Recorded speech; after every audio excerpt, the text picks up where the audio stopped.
미디어의 본질을 묻습니다. 질문하는 기자들 큐. 먼저 오늘 함께하실 분들 소개해드리겠습니다. KBS 홍석우 기자 모셨습니다. 안녕하세요. 예, 안녕하십니까.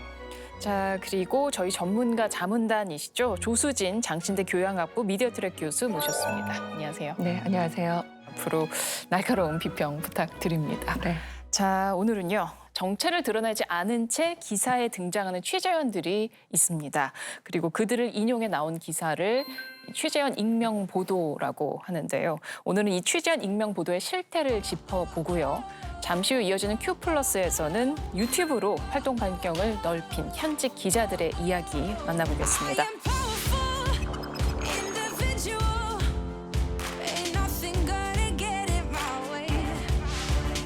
내부 고발 등 취재원의 신변을 반드시 보호해야 하거나 공익을 위해서 부득이 필요할 경우 이게 바로 취재원 익명 보도가 허용이 되는 범위입니다. 자, 그런데 기사를 보면요. 공적 인물, 이른바 정부 인사들이 대거 익명으로 기사에 등장하기도 하고 또 취재원 익명 보도가 남용되고 악용되는 사례가 많이 발생하고 있습니다. 자, 왜 언론은 익명의 취재원을 놓지 못하는지 홍석우 기자가 질문해봤습니다. 네, 제가 나와 있는 곳은 청와대 앞입니다. 이번 방송의 주제는 익명 보도 관행인데요. 제 뒤로 보이는 청와대 안에 춘추관이라는 건물이 있습니다. 이 건물에 기자실이 있는데요. 많은 청와대 고위 관계자라는 보도가 이 건물 안에서 나오고 있습니다. 어떻게 익명 보도가 탄생하는지 앞으로 시청자 여러분들께 자세히 보여드리도록 하겠습니다. 새 국무총리 지명과 함께 5개 부처 장관을 교체한다고 발표한 청와대의 개각 브리핑 현장입니다. 전문가들을 각 부처 장관으로 기용을 함으로써 국정과제를 안정적으로 마무리하기 위한 동력을 새롭게 마련하고 약 9분 동안 이어졌던 브리핑은 실명으로 보도됐습니다. 그런데 직후부터 익명의 청와대 고위 관계자가 등장하는 기사가 일제히 쏟아졌습니다. 여성 장관을 구하기가 여의치가 않았다. 가족이 반대하거나 배우자가 동의서를 안 쓰는 경우도 있다 등 브리핑에 없던 내용들입니다. 모두 청와대 고위 관계자입니다. 비밀은 공개 브리핑 이후 비슷한 시간 동안 이어졌던 백브리핑. 사진과 영상 취재는 여기까지 하겠습니다. 질의응답은 잠시 후에 국민소통수석께서 직접 하실 예정입니다.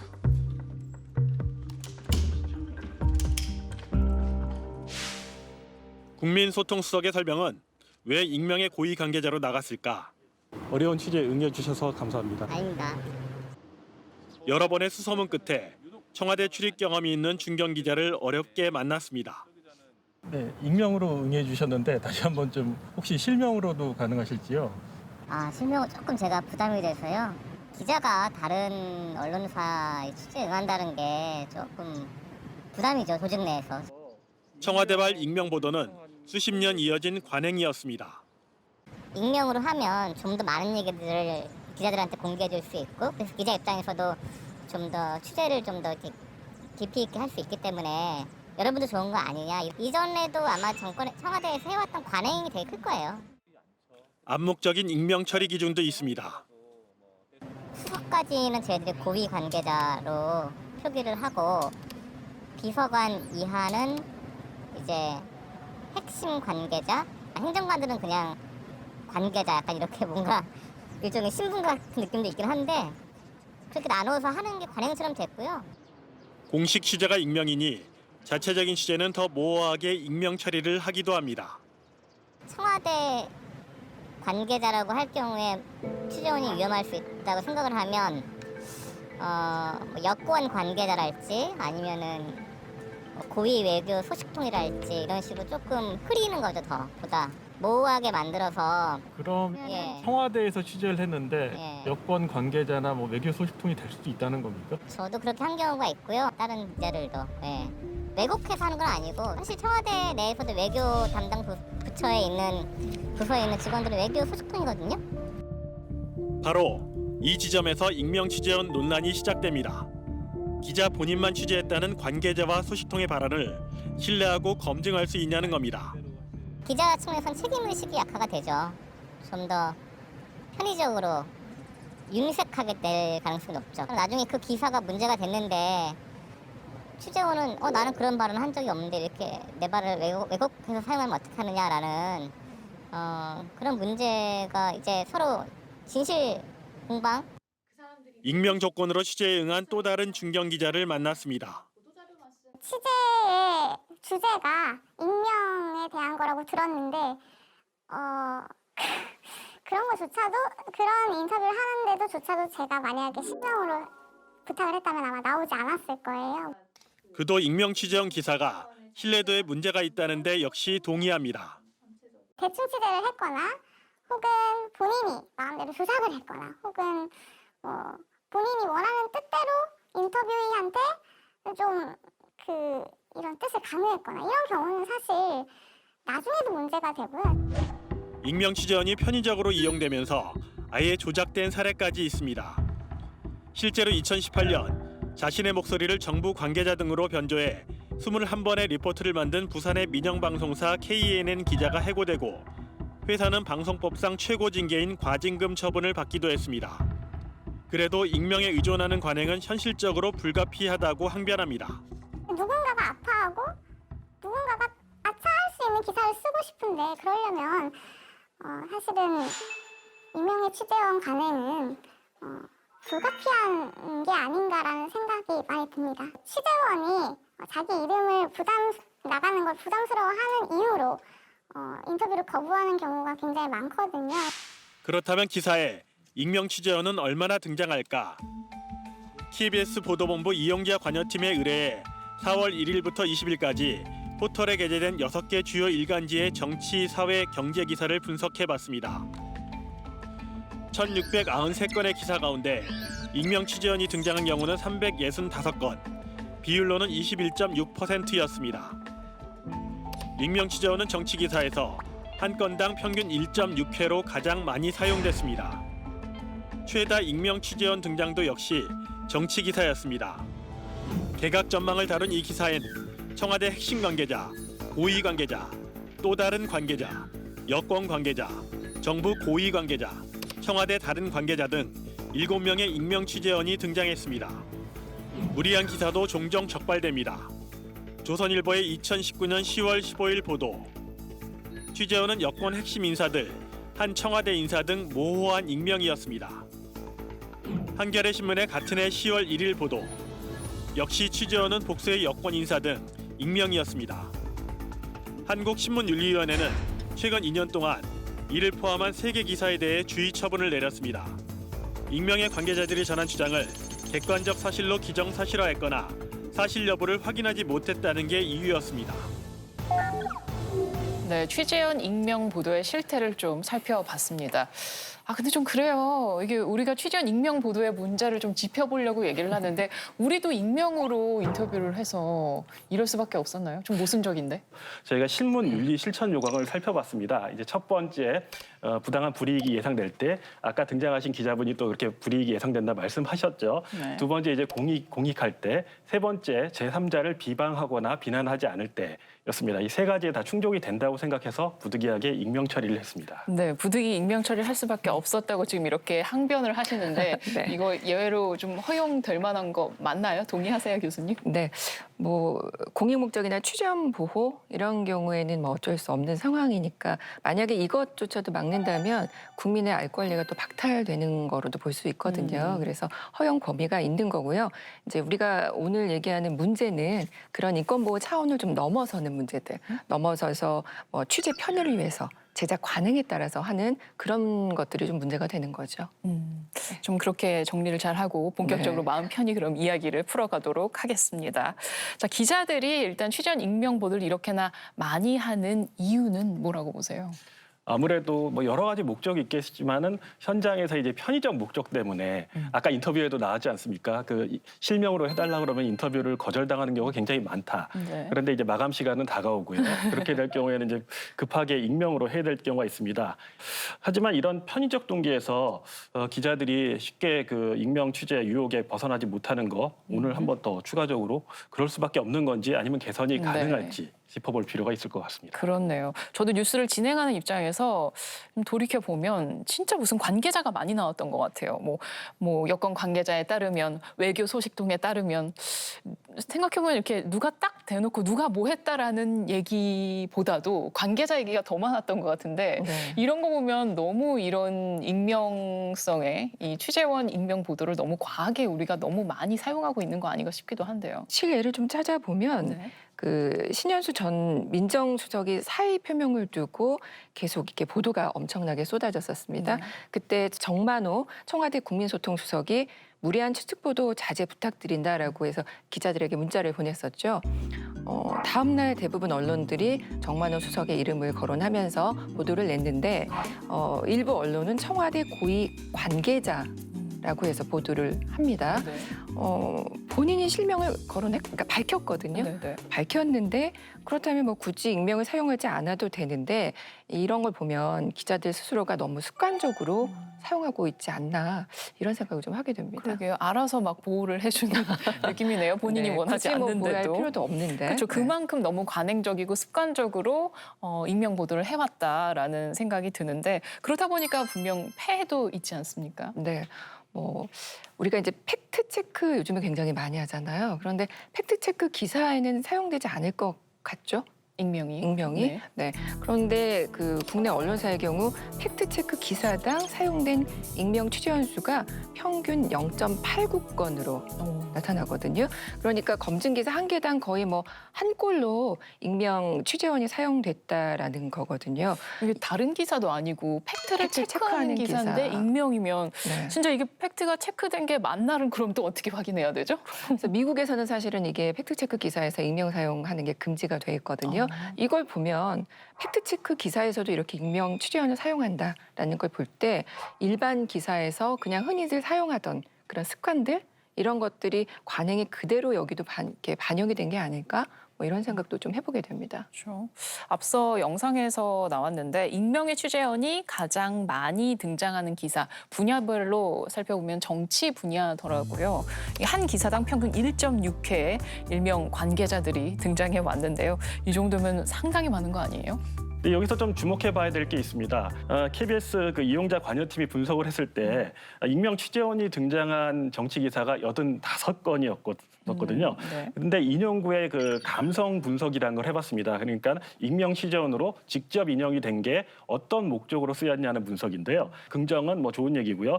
부정은 공격이나 비판적인 얘기, 비난을 표현하면 이제 부정 감성으로 이제 분류를 했습니다. 네. 이 정치 기사에서 이 분류가 된 10건 전체가 이제 부정적이었습니다. 왜 유독 정치 기사에서 이렇게 의견이 들어간 부정 감정으로 사용됐는지 이걸 좀 생각해 봐야 될 것 같습니다. 비판이나 추측은 원래 그 익명이 허용되는 범위가 아닙니다. 그런데 이게 굉장히 많이 지금 들어갔다라는 거거든요. 왜 그럴까? 이걸 생각해 보면 정치인의 입장에서는요, 익명을 활용해서 자기가 하고 싶은 얘기들 이런 것들을 언론을 이용하는 그렇죠. 이용하게 되는 그걸로 볼 수가 있는 거고요. 그다음에 언론의 입장에서 보면 그 익명 취재원의 주장이나 의견을 이제 언론이나 언론사들이 기자들이 아니면 언론사 조직에서 짜놓은 어떤 틀에 맞춰서 레퍼런스 삼으려고 하는 그런 것들이 많은 거죠. 이 기사에서 정치 기사에서 왜 특히 그러냐 이 그림 그 기자들 표현으로 그림을 그린다고 그러거든요. 이게 네. 판을 짜는 거죠. 정치 기사의 경우 이제 관계자의 직접 멘트가 나오고 일각에서는 이런 표현이 받습니다. 네. 그러면 이건 어떻게 증명을 할 것인가? 알 수가 없는 부분이죠. 기자들도 잘 모르는데 시청자, 독자들 알 수 있을까요? 전혀 알 수 없습니다. 이런 경우 정파성을 위해서 그러면 익명의 취재원이 남발되는가? 아니면은 익명의 취재원이 언론을 이용해서 남을 공격하기 위한 것인가? 이런 의심을 좀 강하게 해볼 수가 있는 거죠. 쭉 네. 들어보니까 어떤 이 익명 보도 기사가 이용이 되고 활용이 되는 어떤 패턴이 있다라는 생각이 드네요. 네. 그리고 얼마 전에 또 재보궐 선거를 치러서 그런지 선거철 되면 참 이런 익명 보도가 더 많아진다는 느낌을 받았어요. 예, 그 느낌적 느낌이라는 게 있는데요. 예, 그 느낌을 한번 검증해 본 자료가 있습니다. 그 이번 재보선 선거는 아니고요. 네. 지난해 이제 총선 결과인데요. 지난해 4월 총선에서 민주언론 시민연합이 분석을 해봤습니다. 유해 보도 중에서 익명 보도 비율이 31.6%로 이제 가장 많은 비중을 차지했는데요. 또 개별적으로 보니까 40%가 넘는 언론사도 있더라고요. 이 정도면 이제 굉장히 많은 건데요. 그렇죠. 이 선거 기간에 보면 이제 소위 말하면 아니면 말고식의 이 폭로가 굉장히 좀 많은 것으로 이제 경향적으로 분류가 됐습니다. 선거 같은 상황은 이제 후딱 지나가는 상황이기 때문에 차후에 이제 조정이 되더라도 이제 피해가 복구되지 않는 경우가 많고요. 그 한 예를 좀 들어보면은요. 헬스부와 당시 문재인 후보 간의 세월호 인양 지연 거래설 보도입니다. 네. 여기 보면은 헬스부 관계자라고 해서 인용을 하거든요. 확인 결과 그 관계자가 그 공무원이 해당 정보에 접근 가능한 공무원이 아니었고요. 그래서 SBS가 하루 만에 사실은 사과 방송을 했고요. 근데 이제 거기서 끝나면 좋겠는데 거기서 끝나는 게 아니라 이게 이미 인터넷을 통해서 일파만파 퍼진 상태거든요. 그래서 선거 기간 내내 정치권 공방이 있었고 그다음에 정치세 강한 군소 언론들의 파생 기사가 걷잡을 수 없이 발생한 상태였거든요. 그러니까 지금은 그 미디어 환경도 굉장히 많이 변했고 매체도 굉장히 많아졌기 때문에 이런 게 한 번 기사화가 되면 뭐 그 기사를 내린다고 해서 끝나는 게 아니라 걷잡을 수 맞아요. 없이 퍼지는 겁니다. 아, 이게 참 한 번 잘못 나가면 파장이 엄청난데 그런 것에 비해서는 그 파급력에 비해서는 너무 인식들이 안일한 거 아닌가. 그래서 이렇게 익명 취재 보도를 너무 편하게 쉽게 접근하는 거 아닌가 싶어요. 네, 아마 이런 문제 때문에 익명 취재원을 쓰면 신뢰도가 떨어진다 이런 표현을 많이 하고 있는데요. 교수님께서 말씀하셨지만은 이제 언론사가 인용할 경우 또 이걸 재인용을 하면서 계속 오보가 확대 생산되는 경우가 있는데요. 네. 저널리즘 원칙에 이런 게 있습니다. 독자성의 원칙. 그러니까 무슨 얘기냐면요. 어떠한 그 취재원이 발언을 했더라도 그 취재원을 해당 언론사가 다시 재확인을 해야 됩니다. 기본조차 참 지켜지지 않고 있어서 이런 문제들이 많이 불거지고 있는데요. 자, 언론이요. 익명 취재원의 발언을 받아쓰기 보도를 해서 뭐 이런저런 비판이 제기된 적이 많습니다. 네, 이제 검찰 같은 경우 익명 취재원 보도가 굉장히 많은 분야 중에 하나인데요. 검찰이 독점적으로 수사 및 이제 사법 정보를 장악하고 있다는 게 문제입니다. 기자들은 철저하게 이제 의릴 수밖에 없는데요. 그럼 이제 검찰이 이제 단편적으로 전해주는 정보에 크게 의존을 할 수밖에 없습니다. 그러니까 검찰발 익명 보도의 문제는 그겁니다. 정보원을 활용해서 이제 수사를 중계한다거나 그게 또 여론전에 활용이 된다거나 결국에는 수사에 영향을 미치는 그런 구조. 이게 이제 문제가 되는 거거든요. 그래서 이게 실제 이제 검증을 한 그 논문이 하나 있었는데요. 네. 지상파 방송의 그 검찰 수사 뉴스 보도에 나타나는 익명 정보원 편향성에 관한 연구가 있어요. 네. 조국 수사 관련 그 정보원 편향에 관한 연구거든요. 지상파 3사가 제3자를 객관적 도구로 이용해서 어떤 특정 논리를 이렇게 강조하는 게 아닌가. 이런 결과를 얻었고요. 또 이 연구에 보면 그 공식적 정보원의 편향성도 또 나타나게 되거든요. 그러니까 유리한 쪽으로 편향적으로 이렇게 정보원을 익명으로 활용한다라는 겁니다. 검찰 기사 같은 경우는 이제 검찰의 의도에 악용될 가능성이 있다는 점에서 좀 굉장히 좀 위험하다고 할 수 있는데요. 언론이 무비판적으로 따라 나서는 이 관행도 아마 앞으로 좀 줄어들어야 될 것 같습니다. 그러게 말입니다. 자, 이쯤에서요. 취재원 익명 보도에 대해서 시민참여단은 어떤 생각을 가지고 있는지 확인해 보도록 하겠습니다. 자, 먼저 취재원 익명 보도가 필요하다는 분들은요. 취재원 신변 보호, 심층 취재, 또 공익 제보 측면에서 필요하다고 답변을 주셨습니다. 필요하지 않다고 답변해 주신 분들은요. 신뢰성 문제, 또 여론 조작, 오보를 그 이유로 꼽아 주셨습니다. 또 원칙적으로 금지하되 예외적으로 허용을 해야 한다고 의견을 주신 분들도 많았는데요. 공익적 가치 보도, 또 안보 관련 분야에만 제한적으로 철저한 규제를 마련한 후에 사용을 해야 한다는 의견을 주셨습니다. 조 교수님은 이런 시민참여단 의견 어떻게 보세요? 근데 저는 늘 느끼는 건데요. 시민들의 눈높이가 굉장히 높아졌어요. 지금 보면 정확하게 짚고 계시잖아요. 근데 언론만 모르는 것 같고요. 아니면 언론이 모른 채 하는 게 아닐까? 이런 생각도 좀 하게 됩니다. 역시나 이 시민참여단 답변에도 나왔듯이 신뢰도 하락 부분이 고스란히 그런 우려가 담겨 있었습니다. 이게 실제로 오보로 판명되고 그랬던 적도 여러 번 있었잖아요. 네, 김정은 신변 이상설에 대한 것들이 있었죠. 그래서 CNN이 익명의 미국 당국자의 말을 인용해서 김정은 위증설을 보도를 했고요. 이후에 데일리 NK라는 인터넷 신문이 현지 수식통을 이용해서 김정은이 평안북도 묘향산 지구에 있는 그 김씨 일가 전용 병원에서 심혈관 시술을 받았다라고 맞아요. 하는 한참 얘기 예, 있었죠. 아주 구체적으로 보도를 했었습니다. 근데 이걸 또 상당수 언론사들이 확인 없이 다 받아 썼었죠. 그리고 이렇게 오보가 나가면 정작 책임지는 사람은 없습니다. 그리고 그냥 끝나버리거든요. 특히 북한 문제 관련해서는 사실상 확인이 어렵다는 걸 네. 우리 모두가 알고 있잖아요. 그러다 보니까 그냥 아님 말고식의 보도가 더 횡행하는 것 같습니다. 자, 이런 문제들을 예방하기 위해서 마련된 기준들이 있습니다. 뭐 신문 윤리 강령도 있고요. 뭐 각 언론사마다 이런저런 윤리 준칙을 마련해 두고 있는데요. 이게 얼마나 잘 지켜지고 있는지 취재 영상 보시고 이야기 이어가겠습니다. 큐 제작진은 국내 익명 취재원 관련 규정을 살펴봤습니다. 우선 한국신문방송편집인협회와 한국기자협회 등이 공동으로 참여한 신문윤리 강령 실천 요강이 있습니다. 제5조 취재원의 명시와 보호에 5개 조항이 있습니다. 실명 보도가 원칙이고 특히 익명의 출처에 의존해 비판이나 공격을 할 경우 취재원의 익명 요청은 원칙적으로 받아들이지 말라고 되어 있습니다. 전체 언론사에 공고되는 윤리 강령입니다. 하지만 실제 교육은 없습니다. 기자의 업무가 굉장히 도제식으로 이루어지다 보니까 사내에서 뭐 그거 공식적으로 교육을 한다든지 혹은 뭐 매뉴얼이 있다든지 그런 회사는 저희 회사도 없고 아마 다른 회사도 사정이 비슷하지 않을까. 그런 거를 따로 별도 모아놓고 교육받은 적은 없고요. 제작진은 또 언론학계의 도움을 받아 주요 신문사 5곳의 익명 취재원 관련 개별 준칙도 살펴봤습니다. 준칙을 구체적으로 갖춘 언론사는 2곳이었습니다. 조선일보와 한겨레 신문입니다. 조선일보 윤리규범엔 익명 취재원 관련 규정이 10여 개에 이릅니다. 익명의 일방적 주장에 근거해 제3자를 비판하거나 공격하는 경우 익명 요청은 원칙적으로 받아들이지 말 것, 복수의 정보원 취재를 기본으로 실명 공개를 우선시할 것이라고 적혀 있습니다.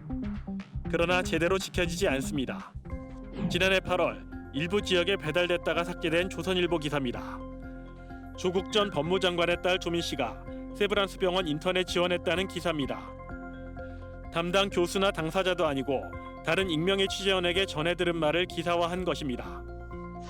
조선일보는 부정확하고 윤리규범을 위반한 기사였다며 일면을 통해 사과했습니다. 2019년 윤석열 전 검찰총장이 별장에서 수차례 접대받았다는 진술을 검찰이 덮었다는 한겨레 신문 기사에도 익명 취재원이 등장합니다. 한겨레 신문은 7달 뒤인 지난해 5월 1면과 2면에 걸쳐 보도 경위를 설명한 뒤 취재 준칙 위반이라며 사과했습니다. 추가 취재 요청에 조선일보는 기사에 나온 그대로다라는 입장을 밝혔습니다. 한겨레는 취재 보도 준칙에서 익명 보도 관련 항목을 10여 개로 늘렸고 저널리즘 책무실이라는 부서도 만들어 준칙 실천 여부를 점검하고 있습니다.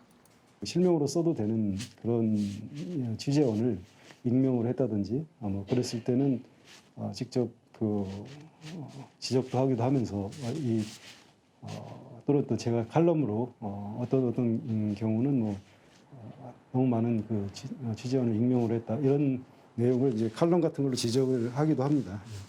그러면서 될 수 있으면 익명 취재원을 줄이도록 그런 일상적인 점검을 하고 있습니다.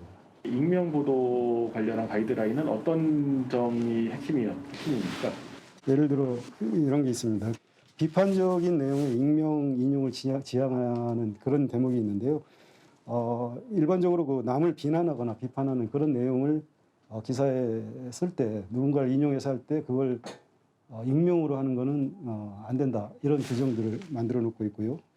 그러나 여전히 기사를 살펴보면 익명 취재 관행이 계속 이어지고 있습니다. 조금씩은 이제 관행이 바뀌고 문화가 바뀌고 그러면서 좀 어쩌면 우리도 외국의 언론과 같이 이렇게 좀 더 많은 실명 취재원이 늘어나는 그런 변화가 있지 않을까 생각하지 하루아침에 선언을 한다고 되는 일은 아닌 것 같아요. 네, 이 언론사마다 준칙이 뭐 없는 건 아니었습니다. 그런데 이게 잘 지켜지지 않고 있다 보니까 지금과 같은 문제가 나오고 있는 건데요. 왜 이렇게 안 지켜지는 걸까요? 뭐 이제 준칙보다는 기자 개개인의 양심에 맡기는 게 맞다. 이런 입장들을 많이 보여왔기 때문인데요. KBS도 이제 자유롭지 않은데요. 네. KBS도 그 취재원 익명 보도 가이드라인이라는 것을 체크리스트라는 걸 만들어 놨습니다. 뭐 공익성이나 뭐 사실성 여러 가지 요건을 따져서요. 취재원 익명 보도 여부를 뭐 결정하도록 했고요. 그 사유 명기도 또 의무화를 했습니다. 실제로 일선 취재부서한테 점검을 해보니까 현실적으로 지켜지기가 쉽지 않다 이런 대답들이 좀 많이 돌아왔습니다. 준칙이 있어도요. 이게 굉장히 선언적인 측면에 그치는 경우들이 많고요. 네. 그 준칙과 실천, 행동일 강령 이런 것들이 좀 부재한 경우가 많거든요. 그나마 이제 지금 말씀하신 그 한겨레 신문 그리고 조선일보가 익명 취재에 대한 준칙들이 조금 자세하게 있는 편이거든요. 근데 이제 실례로 이제 기사를 좀 살펴보면 이 모두 전원 형식의 익명으로 처리가 됩니다. 이제 이게 사실 확인이 된 것처럼 또 제목에 따라서 택일하라 이렇게 해서 기정 사실화하거든요. 제목에 직접 인용한 거 표제 원칙에 위반이 되는 겁니다. 준칙이 이렇게 자세히 나와 있는데도 왜 사용할까를 좀 생각해 보자면 기자들이 현장에서 남들도 다 그렇게 하니까 그냥 무시하고 하는 게 아닐까라는 생각이 들기도 하고 그다음에 익명을 활용하지 못하면 기사를 못 쓴다라는 생각이 좀 많이 자리 잡고 있는 것 같아요. 이게 언론사 자체적으로 뭔가 점검해 나가고 개선해 나가기에는 지금 상황을 보완이 좀 어려울 것 같고 이걸 좀 감독할 수 있는 기관이 있으면 어떨까. 그런 면에서 뭐 신문윤리위원회라든지 이런 곳에서 좀 역할을 할 수는 없는 걸까 그런 생각이 드는데요. 뭐 자정 노력이라는 점에서는 굉장히 긍정적이죠. 그런데 뭐 후속적인 조치라던가 선제적인 장치 이런 것들이 굉장히 좀 부족합니다 현재. 근데 또 이게 우리나라만의 문제는 아닌 것 같더라고요. 네. 이 뉴욕타임스의 경우에도 취재원 익명 보도로 한바탕 큰 문제를 겪은 적이 있었다고 하거든요. 어떤 일이 있었죠? 네, 2003년에 이제 제이슨 블레어 사건인데요. 이라크 파병 미군 제시카 린치 일병이 이제 납치됐다 구출됐는데요. 이 제시카 일병의 아버지를 인터뷰를 한 걸 이제 블레어 기자라는 사람이 이제 쓴 겁니다. 근데 소위 말하는 쉽게 정리하면 이제 소설을 쓴 거죠. 그러니까는 기자가 대부분 허위로 밝혀졌고요. 뉴욕타임즈 자체 조사 결과 한 70건 기사 중에서 절반가량이 이제 허위 보도라는 게 드러났습니다. 이후에 그 뉴욕타임즈는 시걸위원회라는 것을 만들어서 이제 3편의 보고서를 냈습니다. 이 보고서에서 이제 보도 준칙을 썼는데요. 그 익명 보도 관련해서는 우리 신뢰도를 훼손시키는 주범이다 이렇게 정의를 했고요. 실명으로 도저히 정보를 얻을 수 없는 경우, 또 보도를 늦출 수 없을 때는 늦출 수 없을 정도로 중요하고 시급한 경우, 또 다른 방법으로 절대 정보를 획득할 수 없을 때, 이럴 때 익명 보도가 가능하도록 예외적으로 이제 규정을 하고 있습니다. 또 기자는 취재원에게 더 적극적으로 실명을 요구하고요. 에디터, 그러니까 저희로 말하면 데스크도 실명 정보를 얻도록 기자들에게 더 다그쳐야 하고, 또 불가피할 경우에는 좀 가급적 상세한 묘사를 해라 이렇게 적어놓고 있습니다. 예를 들어서 아까 에디터는 실명 정보를 얻도록 기자를 더 다그쳐야 된다라고 여기 나와 있는데요. 이런 식으로 기자와 데스크가 공동으로 실천할 수 있는 그런 강령들. 그리고 보도에 있어서 우리가 이제 굉장히 속보 경쟁, 또 단독 이런 거 욕심으로 익명 보도 위험성을 좀 외면하고 있는데 이 뉴욕타임즈에 보면 특종을 다른 데 빼앗길 수 있다. 우리는 그런 손실을 보다 장기적으로 본다. 그 장기적이라는 게 뭐냐면 독자의 신뢰가 더 클 것이라는 확신이 있기 때문에 뭐 이런 것들을 지킨다라고 얘기가 돼 있거든요. 네, 한 번 잃으면 되돌리기가 어렵습니다. 힘든 부분인데 말이죠. 네. 자, 이제 이 취재원 익명 보도 남용되고 악용되는 문제에 대한 대안을 좀 살펴보려고 합니다. 조 교수님은 어떤 대안을 주시겠어요? 미국의 워터게이트 사건, 익명의 제보자로부터 시작을 해서 그 닉슨 대통령이 하야하는 그런 일까지 일어나게 되잖아요. 공익 제보 등의 부분에 있어서는 익명이 필요하지요. 여기서 또 한 가지 생각해 봐야 할 건 뭐냐면 그 기자들이 2년 넘게 파헤치잖아요. 검증의 과정이 굉장히 중요하다라는 거 우리가 잊지 말아야 될 것 같고요. 분명히 익명이 필요한 부분이 있는데 우리 한국 언론이 너무 습관성, 또 추측성 보도가 너무 많고 그다음에 지금 말씀드린 것처럼 검증하지 않는 부분 이게 가장 문제인 것 같고요. 또 익명 취재원을 이용해서 자신의 소속사나 의견을 반영하는 그런 비중이 많다 보니까 비판을 받고 있는 거거든요. 대안을 좀 제시해 본다면 저는 가장 중요한 게 검증하는 것 같아요. 그래서 검증의 규칙을 좀 강조를 해보고요. 그다음에 감시도 좀 해야 될 것 같아요. 이런 익명보도 비판 문제 제기도 필요하지만 이제는 이게 부실, 오보, 왜곡으로 밝혀진 뒤에는 반드시 해당 기자라든가 데스크에 약간 부담이 가는 그런 부담으로 작용하는 그런 시스템도 필요하지 않나라는 그렇죠. 생각이 듭니다. 저희가 이제 각사 윤리 규범 등을 좀 살펴봤는데요. 몇 가지 이제 공통적인 면이 있었습니다. 그러니까는 추측성 기사에서 익명 쓰지 마라. 그 다음에 이제 취재원의 개인 의견을 반영할 때 쓰지 마라. 그리고 제3자를 비방하거나 비판할 때 가급적 익명을 쓰지 마라 이랬습니다. 이 얘기는 반대로 얘기하면 그만큼 그런 기사를 쓸 때 익명의 유혹에 휩싸이기 쉽다는 얘기거든요. 기자가 기사를 쓰면서 한 개라도 더 실명을 하겠다. 조금 더 취재를 해가지고 하겠다. 이런 의지도 중요합니다. 알겠습니다. 자, 취재원 익명 보도의 문제점 짚어보고 대안을 나눠봤습니다. 자, 오늘 이야기는 여기까지 하겠습니다. 두 분 감사합니다.